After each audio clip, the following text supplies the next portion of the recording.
Hello ka-organic! Welcome to my vlog. So before ako magpatuloy, sa mga hindi pa nakasubscribe dyan sa ating YouTube channel, please click like and subscribe na para updated ka sa next video ni-upload ko. Thank you very much. So ayan, nag-ayag kami ng vermicast. Yun yung screen. Yan yung ginamit namin sa pag-ayag.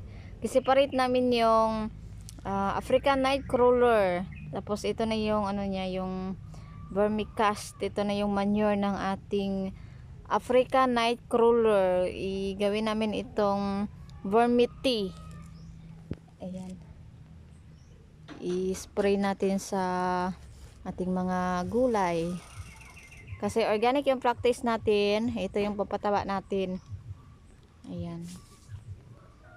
Vermity. Magawa tayo ng vermity made of vermicast or manure ng ating African Nightcrawler. Ayan. So yung mga mga African Nightcrawler natin na kinuha, gi-separate galing dito.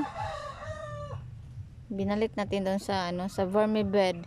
So ayan, kung mapapansin niyo, meron pang nasama. Ayan.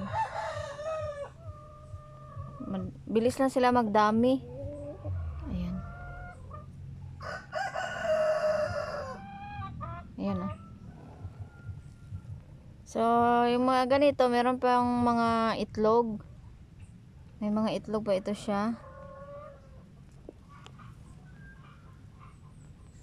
Mataba masyado yung mataba masyado yung ating gulay pag ginamitan natin ito ng vermicast. Ayan.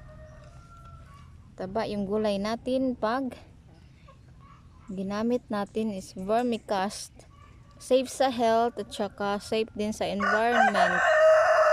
Hindi makaharm sa environment at hindi din makaharm sa ating health. Kasi nga safe, organic. Organic yung practice natin dito, organic farming.